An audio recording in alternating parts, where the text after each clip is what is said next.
today. Everything you experience, which is a cause for a new experience. But, everything I talked about before, your possessions, your family, your relationships, all of them have a cause. And there are forces in play that are at the root of everything. So this teaches you that you can actually change these forces if you know what the real causes are. And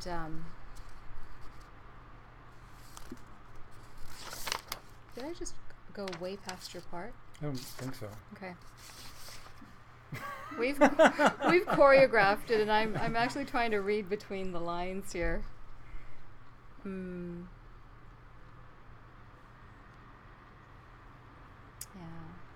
Because you know what? This isn't about just coping with suffering. Geshe-la does not teach us to just cope with crap. That's not what we're here for. We're here to learn how to eradicate the crap altogether. And there is a method to our madness. Sometimes it is madness. Geshe-la hands out a promise to us at the beginning of this course, and he does try and instill in us the preciousness of all of these teachings, the rarity of the fact that you're actually sitting here, and the fact that you can do this. But what does he call it? The chances of people actually accomplishing the end goal are really, really difficult and really, really slim. It's not easy. But if you think of the whole population of Vancouver and how many people are actually sitting in this room, your odds are pretty damn good. So these are the guidelines. These are the advices. These are the steps. And that's what we're going to try and unpack for the next little while. You can change the forces that have brought about this suffering human form that must degenerate and go. And once you understand the true causes of things, where the world is really coming from, and how you can affect that, it doesn't have to be this way. And that's really what we're going to learn over the next 3 courses. Okay?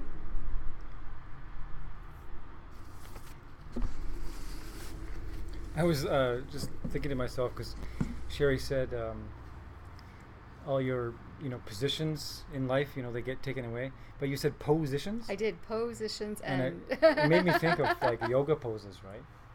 And I was just thinking about that and how possessions and positions. Yeah, and it's like how we take refuge, or we try to get our happiness out of poses, right? And it's like, you can come to a yoga class and you can do your triangle pose, and that lasts maybe 3 breaths or so, or you can also get a job and do like floor managerial pose, and that also must end, right? I was just laughing to myself, thinking, what are you doing? I'm doing floor managerial pose, and I've been doing it for 10 years now. And maybe one day I'll get out of floor managerial pose and do some other pose. But we're like, and that's all it is. And what Sherri was pointing out too is that that force that we're going to be talking about in this course is the force that's behind everything that we can learn to use. And it's like that's the force that is responsible for the state of mind that we have, where we just can't be satisfied.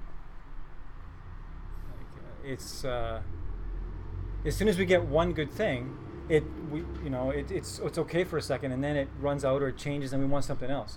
If you're a normal human being, this is the state, and a lot of what Sherri was talking about was relative to kind of the physical manifestation of things in our life, right? Like our body.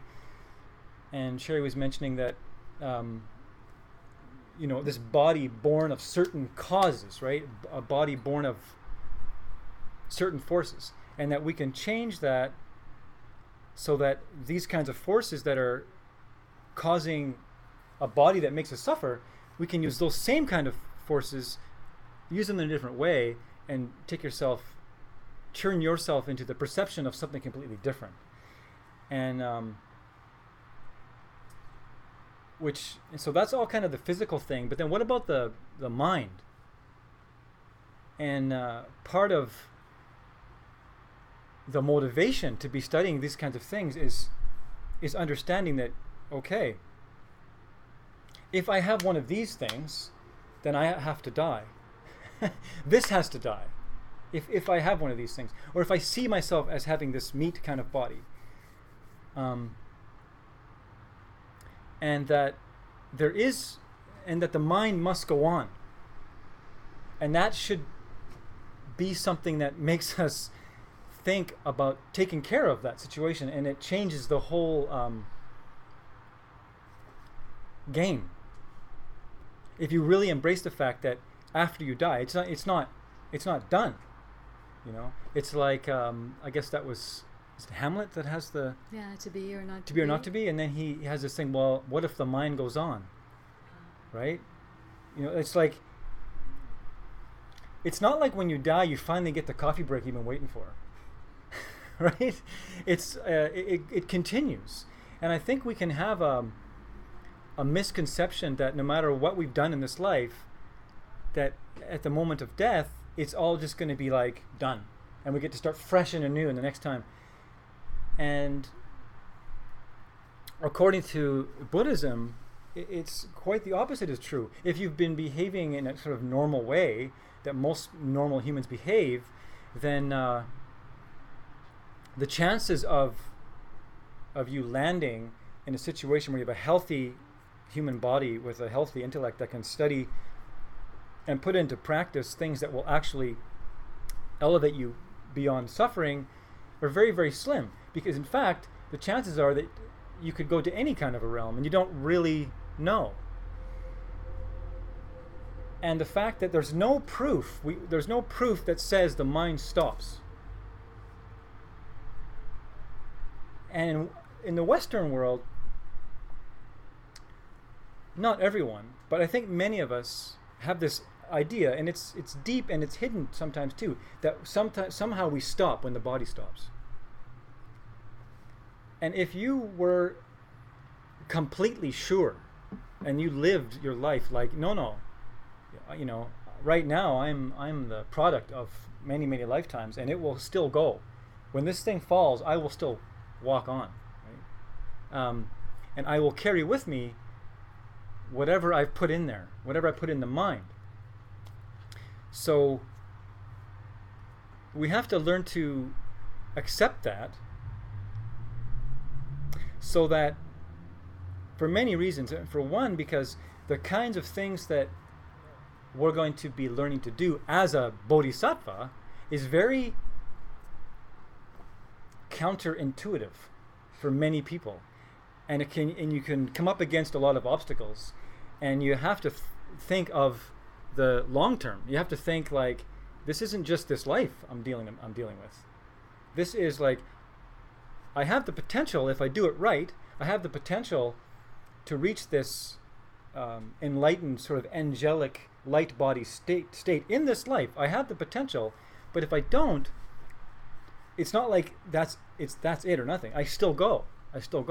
So when you're out in the world and you're behaving in these ways that will be prescribed in this course, in this book, it's going to be easier to do some of those things, like not getting mad, not getting angry at someone when you think you have every right to get angry at someone, and you stop that because you're thinking, this isn't just this lifetime. How I'm behaving right now extends out past this lifetime. And you just imagine that. If you walked around like that every day and just thought like that every day, it would be different. You'd be walking differently on the earth, I think. And it's silly, I think, for us to think that this could be it. Right? I mean, for one thing, for one thing, all of us here in this room have experienced like altered states of some kind, even if it's just as simple as being in a hellish kind of a situation, or a very in a relationship that was really horrible, or a job that was really horrible, or the opposite, been in really elevated places where things were really, really going great, and you felt a certain way, and you felt like you were in a certain state, and then it just all changes, and then it's back to some weird, unendurable situation, or seemingly unendurable situation. And then these are all places that the mind can go. Right? Your mind has been there through in all those situations. And if we just think of all the trillions of beings that we can think of, even with our science or whatever, all our many types of beings that there are, you'd have to buy the Tibetan or the Buddhist idea that an ant is a being, or an elephant is a being, or a worm is a being, to buy that. But let alone that, the planets and the stars. I mean, to just think that even just in this room, whatever perception that you have is actually all that's here, in itself is silly. It's just, we don't really know. When your consciousness changes, the world you see changes. And we see that in a gross form over time, even in your own country. Like, it wasn't that long ago, in our world, it wasn't that long ago that, say, I don't know, slavery was like accepted. Which, I mean, I think to most people now it just seems like, how could they even think? How could they even think that was okay? But it was more than okay. It was totally accepted for many people. And now, although I'm sure it's still happening somewhere in this world in different ways, but these are different realms of mind. And so we can't think that this is it. It would be silly to think that this is the top, this is the cap. You have so much room to become. So much room to become. Even in the span of one lifetime. And this book promises us ways to put things into place and then realize our full potential potentially in one lifetime. So that's the spiel about the mind. Mm-hmm. Yeah.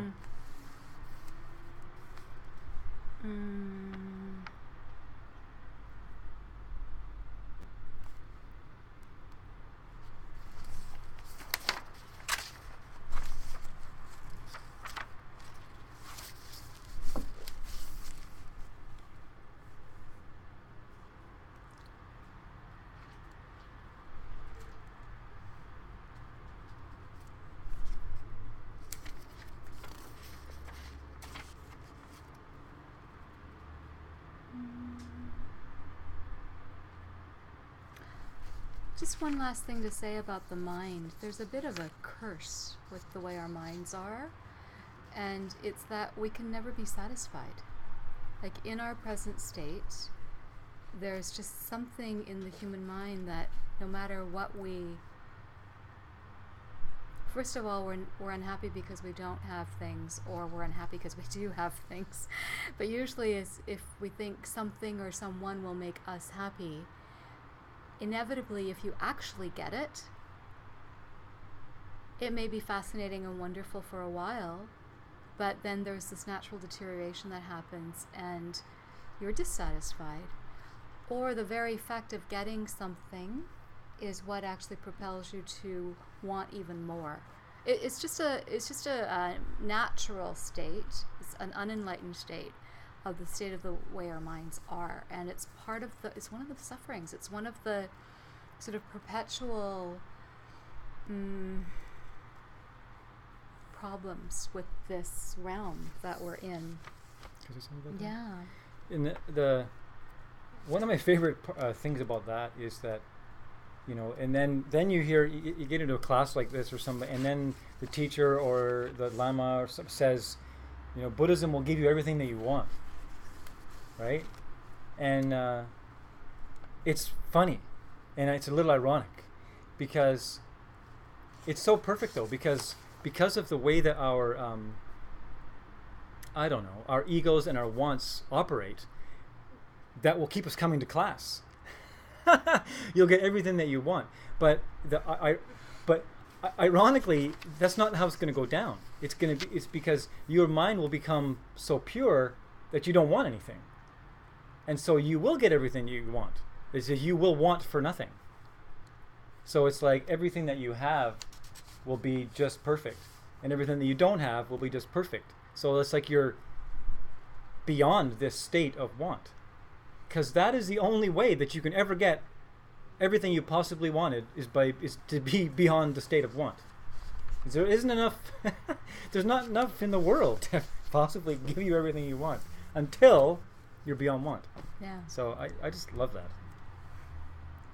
It's like, you'll be perfect when I am. It's, well, I guess I'm perfect then. It's also yeah, he is pretty perfect, actually. But this brings up a really, really good point, and it's not actually covered in the beginning of this class, because by the time you get to ACI 10, it's assumed that you have taken some courses before. So for the benefit of the couple of angels in here they pretend that this is their very first ACI course, I need Okan, can you describe to them the pen thing, please? Amanda has a pen, so maybe she can lend it to you, or Farah has a pen too. Can you describe to Elaine and Zoe about the pen? Okay. So to you, this looks like a pen. Many other things could see this more than just a pen. A dog toy. Bird, something to use for their nest. Caveman, toothpick. So many people could think this is something, but it's always empty of itself. So many people can see it as something different. So. All right, Okan. So the very fact that that same object could be so many different things, right? This object could be any of those things that Oka. What did you say? Toothpick to a caveman, a toy to a dog. Something to use for a bird's nest. Birds, yes, something to build a nest for a bird. It should be a pretty damn big bird, though. Scholarly bird. Scholarly bird. Well, no, because it functions as a nest thingy. Could be an owl. You never know. Okay. Could be. But the fact that this one object, right, it could, because usually what defines an object is how it functions. So we say it's a pen because it functions to write. But will it function as those other things for those other beings? Yeah. So that demonstrates the emptiness of this thing, of this object. It is not in and of itself, from its own side, a pen. But here's the karma bit. All of you can imagine that it could be these other things, right? But is it? Like, is it really? Is it really? I love that question. It looks like a pen to me. Right? So here's the karma part. Because you are human, your karma forces you to see this as a pen. If you start salivating and you want to chew on this, your karma has just shifted and you're a dog. And this is now a chew toy. What if you have both?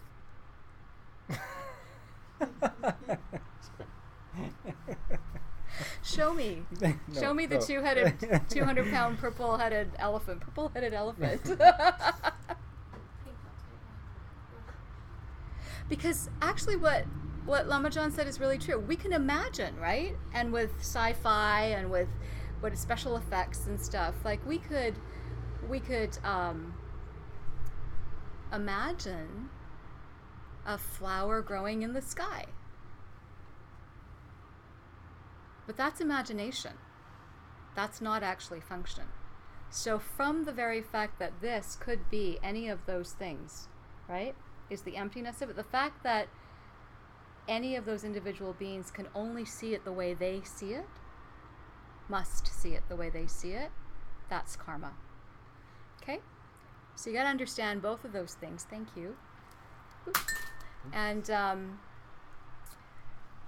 basically, karma is the causes that we put into effect that force us to experience our world in a certain way. And emptiness is the realm of possibility, the nexus of possibility in which all of that can happen. It's the lack of any fixed nature to anything. That's the good news, actually, because everything is pure potential. Anything can change. Not in the moment, unfortunately. What you're seeing in the moment is the ripening of a previous cause. But as Lama John said earlier, how you choose to react to that angry person, right? Not thinking about what you want in the moment, but thinking of the far-reaching results is going to, you do have free will in that moment. At that moment, you're planting new seeds, okay? So that's what this is all about. And this book, A Guide to a Bodhisattva's Way of Life by Master Shantideva, is really giving us the tools to plant the right seeds. And there's two possibilities. Either this book works or it doesn't. And actually, Geshe-la says there's a third option. Go check it out for yourself. That's the third option. And actually, no, that's my third option. His third option is just keep doing what you're doing, which hasn't worked so far, right? Otherwise, you wouldn't be sitting in this room. So, but I actually think, just go do it. And I did say earlier that actually doing it is not easy. So you really need to support each other in this. And that's why it's really lovely to have a sangha, a group of people who are practicing together, studying together, and because you can reinforce these steps in each other. But that doesn't mean you get to write each other's books. For those of you who are keeping your books, if you see someone in your circle appearing to misbehave or not follow one of these rules, you have to understand where that's coming from. Oh, I gave the pen back. It's okay. You have to understand where it's coming from, right? It isn't in and of itself. It isn't, I just need to hold something. It isn't just in and of itself from its own side one way or the other, right? And until you can read people's minds, you never know for sure. So it's a matter of, but do support each other. There are homeworks, quizzes, and finals for each of the formal ACI classes. You do not have to do them for me or for Lama John. You need to do them for yourself. And the homeworks are open book and open notes and open discussion. We actually encourage homework parties. They're fun. You can do them together and you can get a lot done quickly in sort of a couple of hours at a coffee shop. Yeah. And then you actually get the homeworks marked, and from your answers and the answer key, you then study. Then you close the books and you do your quizzes. And then from the quizzes, you will get the final. You'll notice that the quizzes are based on the homework questions and the final are based on the quiz questions mostly. Geshe-la likes to throw in an odd question here and there just to keep us on our toes. But if you are going for accreditation, you do need to do all the coursework and get it marked. But again, it's not something that is mandatory. It doesn't mean you can't keep coming to the class if you don't finish the previous week's course. It's not about that. And in the Western world, sometimes we balk against having to do homeworks and stuff, especially if we're far beyond school. And, we just don't want to do that stuff anymore, even when we're in school, right, Okan? Yeah. So, But again, it's not for us. It's not. There's a method to this madness. It's basically you need to repeat the information a minimum of 3 times, and the homeworks, quizzes, and finals give you that opportunity. Okay? But it also gives you a chance, especially if you're working with each other and working off each other, to do what Geshe-la is instructing here, which is to support each other in this practice, in following this guidebook. Okay? Bless you. Yeah, because you'll find that if you do that way and you actually do the final, by the time you've gone through a few courses and you're getting quite a few courses under your belt, you will have retained exactly what you need to retain, really, because you're not going to be able to remember all of it. No. Right? A lot of it's going to go, but the crucial stuff that's going to actually inspire you to behave in a certain way in the world, that's going to be there. And that's what you need to be there, really.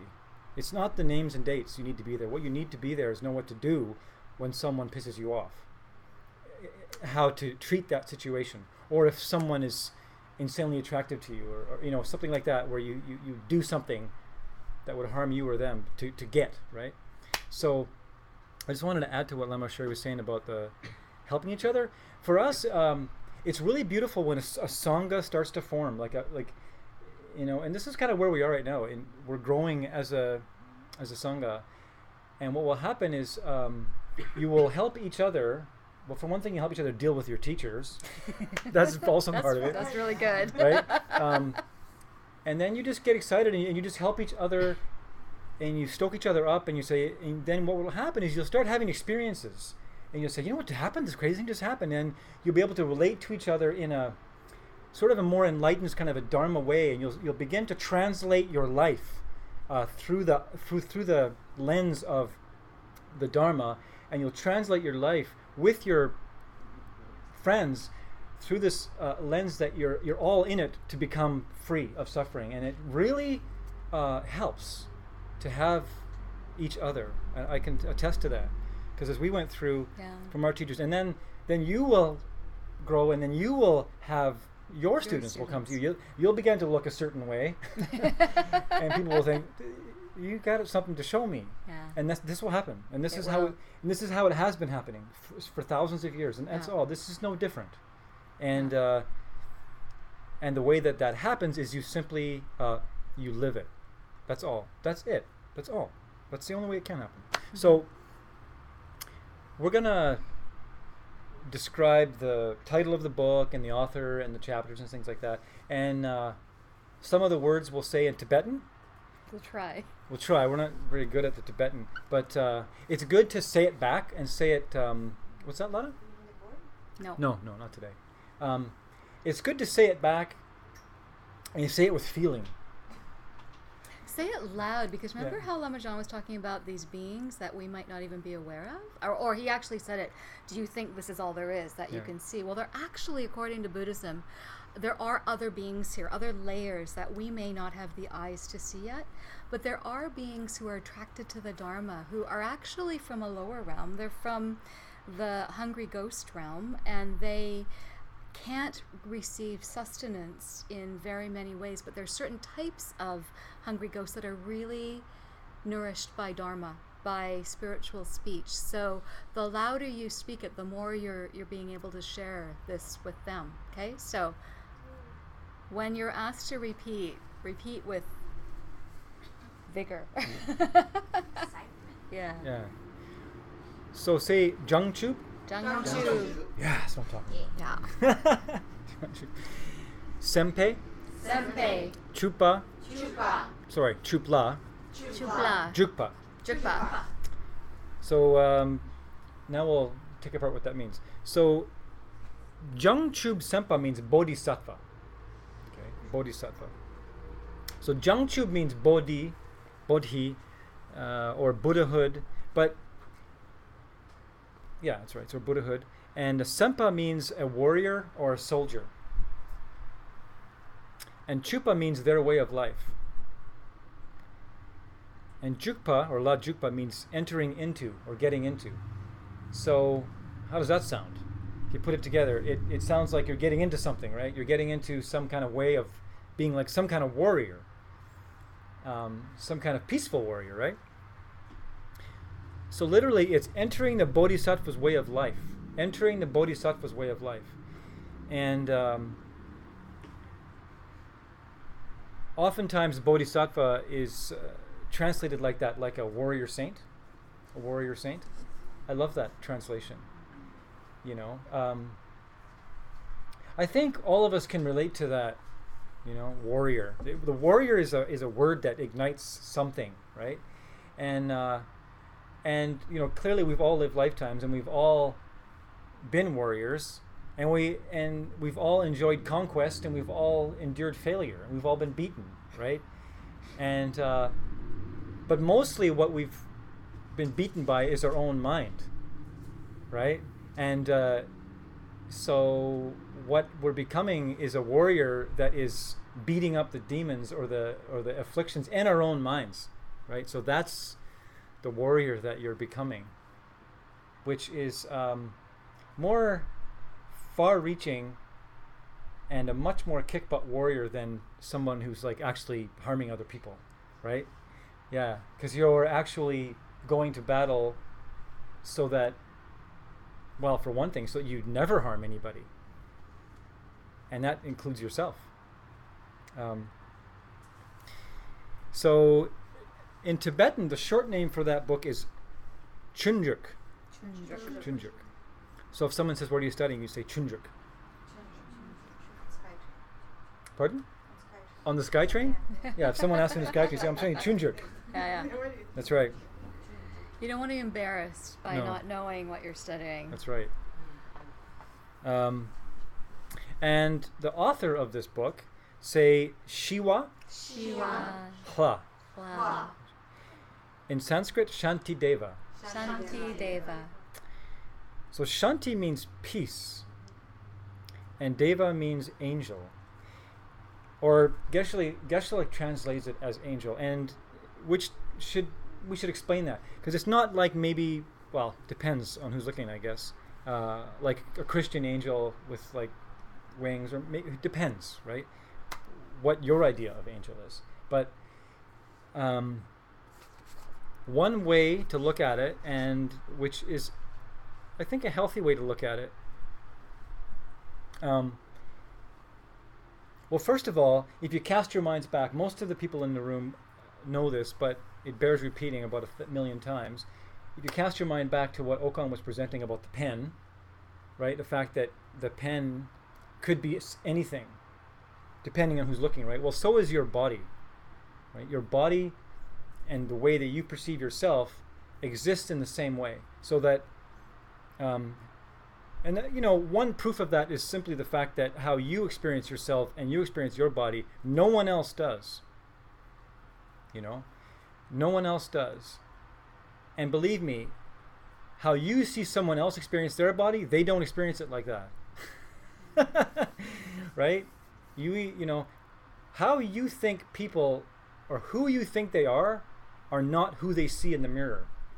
It's who you see, right? And it's just like the pen. So because of that, because of the truth of that, that means that your perception can change and it become a completely functional projection for you. In just the same way that the pen is functional for a human and also functional for a dog, different functions. But your body can change and your mind can change from being the projection of a body that is cause for suffering, that is going to die, and a mind that is full of mental afflictions like jealousy, anger, what have you, right? Greed, what have you, into a body that you don't relate to, that kind of a body anymore. What begins to happen is you begin to grow a body that you relate to of as more of a body that is made of a light-like substance. It's not actually light though, but it's light-like substance. And your mind becomes purer and purer, so that the times between an afflicted thought grow. till you're having like days and months and years between afflicted thought. This is entirely possible. This is totally attainable. And that's what he means when he says angel. He's talking about a being who has become perfected, pure mind, pure body. The combination of those two things, pure mind, pure body. And the thing is, you may experience yourself completely and totally. You could be sitting here and experience yourself like this glowing ball of light.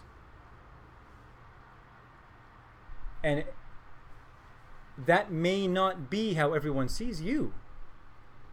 People may see you as a normal person with a normal body. And so there may be people in this room that experience themselves as very angelic, and you don't even know it. Or vice versa. You could see yourself as very angelic and see a bunch of other angelic beings in the room. And, right? It's not like that. There's no, it's not like there's a definitive place to go or be, or the only definitive thing is what your karma is projecting in the moment. So that's what he means when he says angel, becoming like that. And so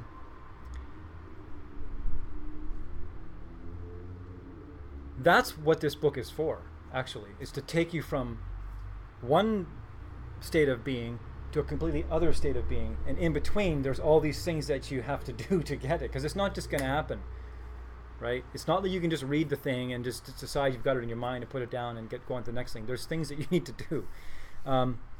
So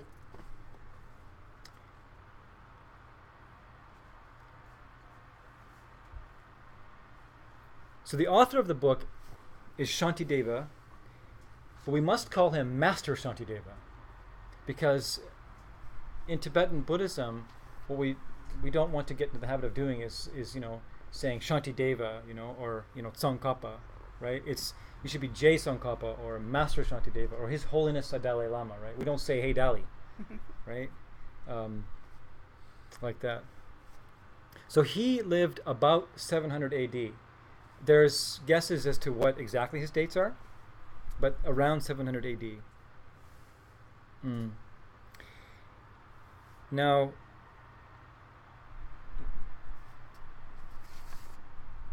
yeah, you're going to do so. Because the guide to the way of the Bodhisattva's life is so deep and so poetic and so hard to understand, we use a commentary to that book by Gyaltsab-je, who Sherri is about to tell us all about. Some of you might know Gyaltsab-je, right? Do you recognize the name? One of the two spiritual sons of Tsongkhapa. I didn't actually finish this. No, you didn't. Yeah, you want to do it? You want to finish?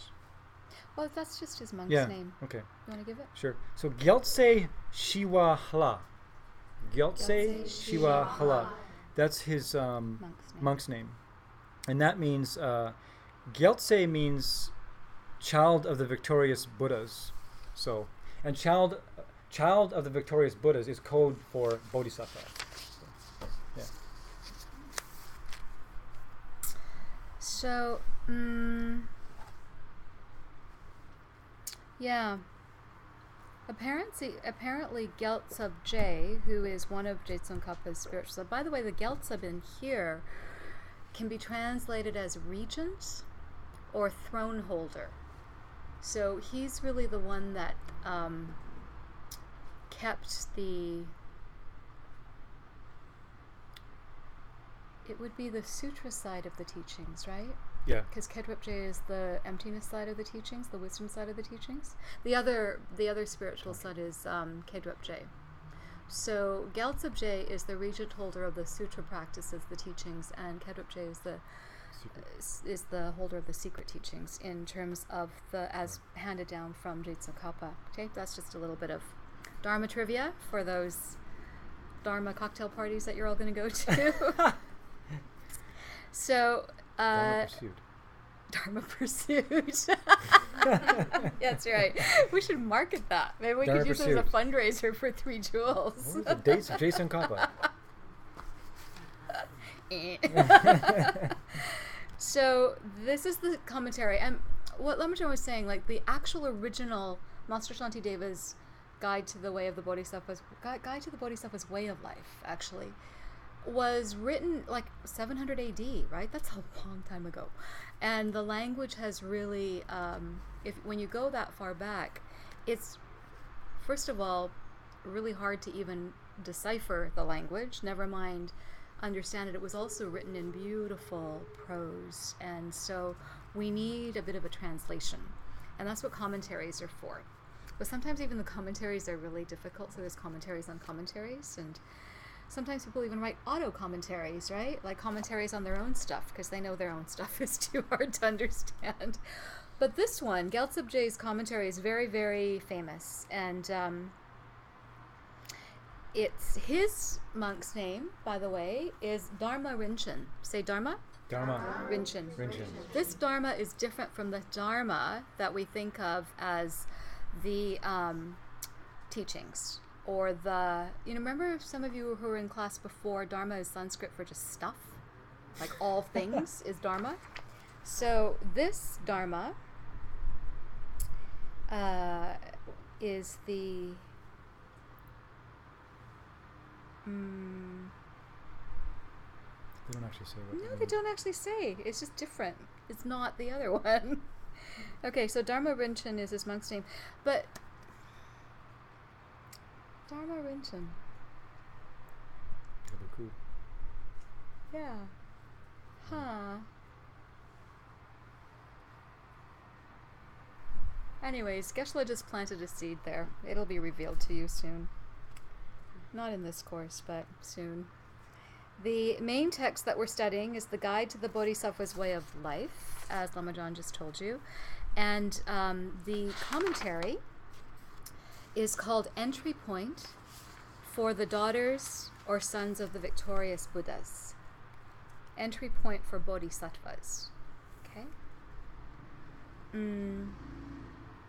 The Tibetan word is, say, Jungok. Jungok. Jungok means, in Tibet there's lots of rivers, and most of the travel was by horse. So to traverse a river, you had to really know the ideal spot where the current would actually take you safely to the other side.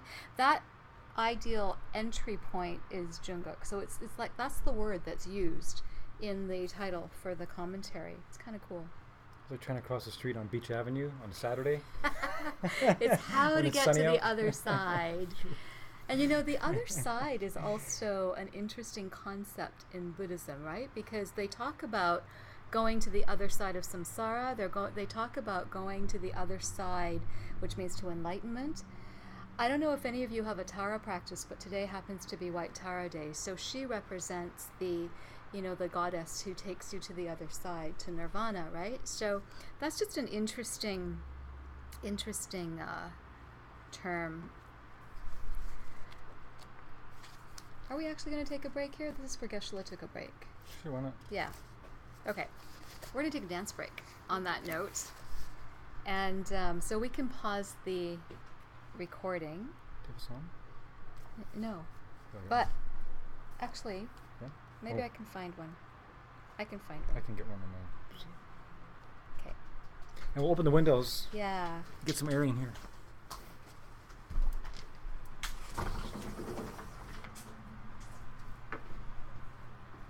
So we'll take about a 10-15 minute break, and then we'll come back and tell you the story of Master Shantideva, which is really, really cool.